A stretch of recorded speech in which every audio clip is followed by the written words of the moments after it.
Hey everybody, it's Jason Blaha here. I thought I would sit down and do a video for you guys and gals. Let me get a sip of my water first. My radio voice going, and let's talk about this. And I really do have to discuss this because of the fact that I used to be very opposed to body part splits a decade ago when I first started making content. And because I am doing a body part split, I do think it's important that I explain the logic and why I am doing that.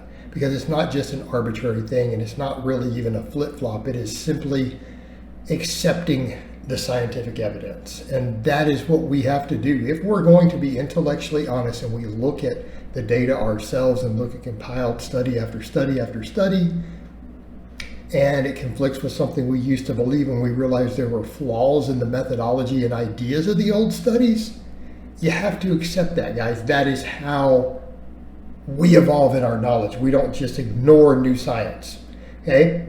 And I'm again showing with this that I am not dogmatic. I'm not one of the people who say, well, this is what I believe, and this is how I program this, how I do stuff as a coach and a lifter, and I'm just going to completely ignore new data and evidence.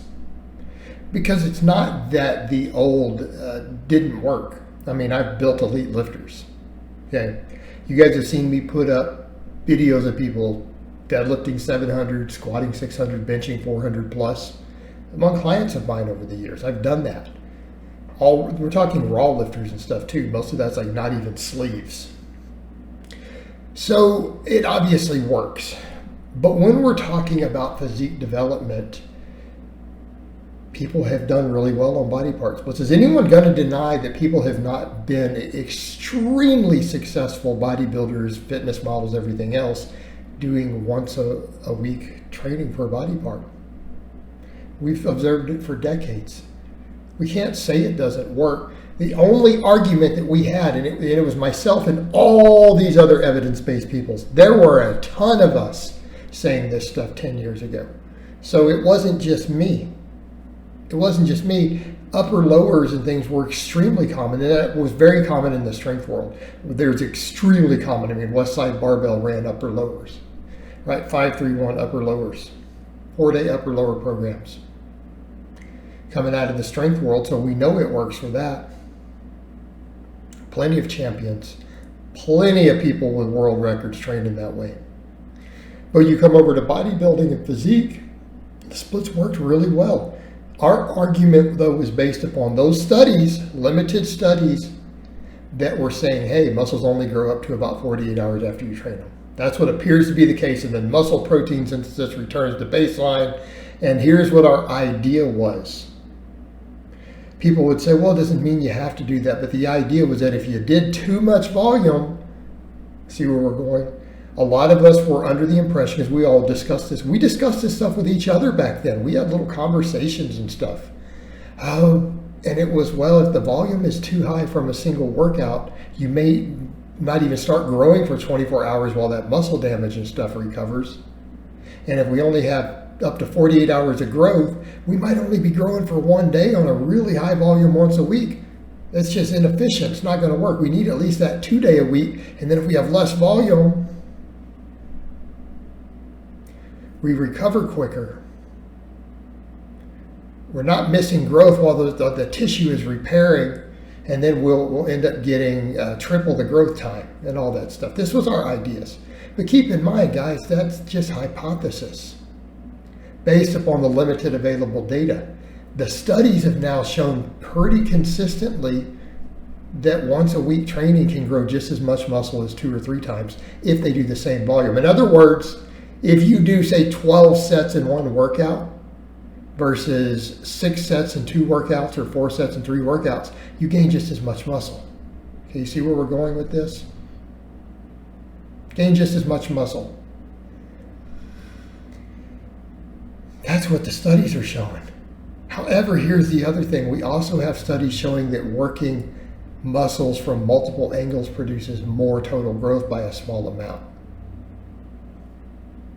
We also know that recovery is a big deal. You need to be able to actually be recovered by the time you hit your next workout.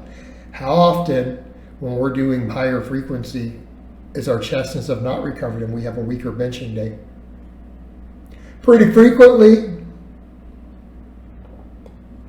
Can't replicate our performance always. Okay? Right? That's a problem. Here's the thing though. We still get away with that for strength training because we just balance it out. We balance it, we just adjust volume and everything. But when you start looking at the splits, why have they been successful for physiques in spite of that? Well, it turned out that the stuff on the muscle protein synthesis probably isn't true. The data's been skewed on that. It could last quite a bit longer. It could possibly last up to a week. We also have the fact that you're not really getting true downtime. We're still getting activity in those muscles. You're still getting some stimulus, especially if you're doing other lifts. Now, granted, it's a little less overlap if you're doing, say, a push-pull legs 3 times a week. That's the most extreme, probably low volume variation you're going to do with something like this. But there's going to be some overlap. Because even you're pulling, telling me that chin-ups and deadlifts and stuff aren't working the chest and things a little bit, right? See where we're going? Stuff is still getting pushed and pulled and stretched. It's still happening. We're still forcing those muscles to do a little work, blood flow. There's probably overlap just in terms of ability to keep the muscle stimulated through the week during all of that. If anything, a lot of that is almost active recovery. You're getting that through there. But when you start doing a really serious split, like a 4 or 5 day split, your muscles are still getting reworked. They're definitely getting reworked. Especially if you're doing stuff like, what do you see me doing? Having a posterior chain is a different day than my quad day. There's a tremendous amount of overlap. Having chest and back on one day, then arms on another, shoulders on another, there's overlap. There's still chest and back work being done on all these. There's arm work, shoulder work being done on the other day. It's all going to overlap. And here's the rest of it though. We start looking at the ability to work multiple muscles. If you know that you don't need to train the muscle again directly for a week, we can do a lot of volume in one session. This also allows us to do multiple exercises pretty easily. In other words, you're not going to work muscles from 3 different angles training a muscle twice a week, unless you're just splitting it up, in which case you're not replicating the same lifts anyway, so there's no advantage there. The advantage of the higher frequency has often been, well, we could bench twice a week, we can squat twice a week, we get more practice at the motor patterns. But from a hypertrophy perspective, a higher variation within the week tends to give a little more muscle growth according to the data.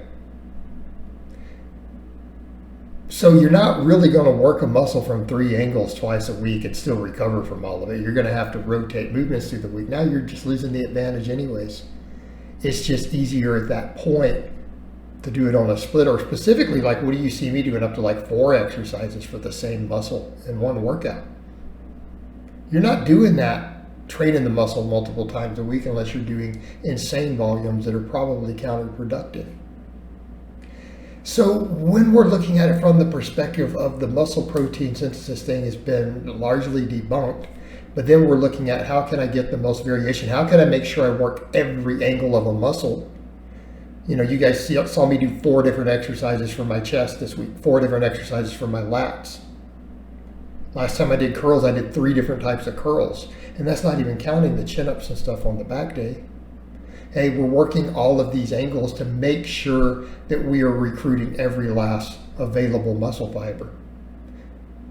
Right? If we're working every function, every angle of a muscle, we are ensuring we're stimulating as much possible muscle growth as we can from a single workout. Okay? We're stimulating everything. We are maximizing it. And again, we would have argued in the past within that week to recover isn't necessary, it's not beneficial, but it does appear to be, because that higher frequency doesn't seem to produce more growth. So really it's just a case of maximizing it. And I mean, I feel like my physique is already improving doing it. I feel like I already have some weak areas that are starting to come up. So it does appear to be working.